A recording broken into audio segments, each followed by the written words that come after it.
Hi! Merienda tayo! So, eto na yung tinapay sa Baker Champs. Ayan, may nagpadala kay Mother Dear. Suki daw nila. So, pinadalan siya ng tinapay from Baker Champs. So, meron tayong, hindi ko sigurado kung ano to.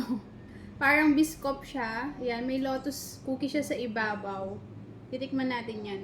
And then, etong isa naman, ganito siya. Hindi ko rin alam kung cinnamon to or coffee or chocolate yung nasa ibabaw niya or powder.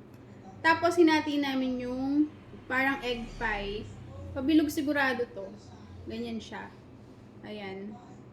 Siyempre iniwan na namin yung iba kila Mother Dear. Total sa kanya naman binigay ito. Titikim lang din kami.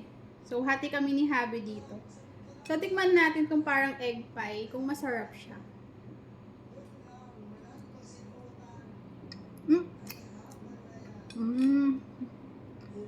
Creamy siya, creamy.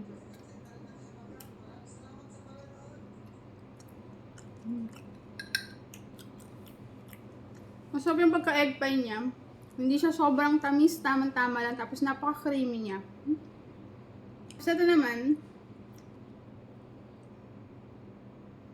hindi ko lang kung may pagka-cinnamon to. Tikman na natin para malaman natin. Ayan siya. Diba?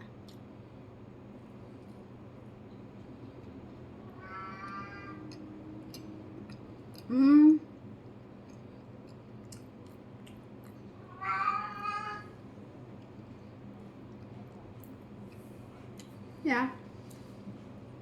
Para siya may pagka-cinnamon ng konti. Para siya yung donut. Yung texture niya, gano'n na gano'n. Ayan, no.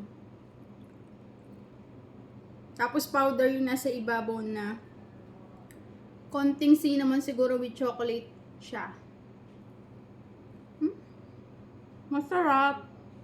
Ayan. Mas parang kumain ka ng donut na, typical na donut. Yung texture ng tinapay niya. And then last itong parang biscop. Meron siyang lotus biscuit sa ibabaw. Nilagay ko to sa chiller kasi medyo lumambot na siya. So parang biscop siguro tong nasa ilalim ng cookies. Okay. Tikman na natin.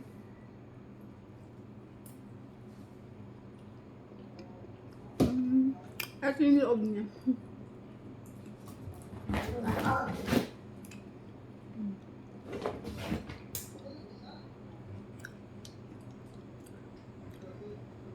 Masarap naman yung mga tinapay nila, hindi nakakasawa. Or, hindi rin sobrang tamis. Tamang-tama lang siya.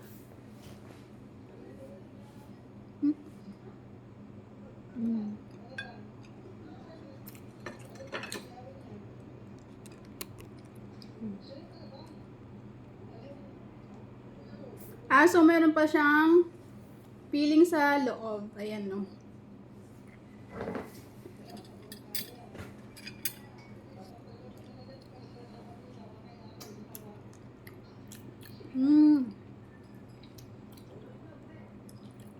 Biscop nga siya.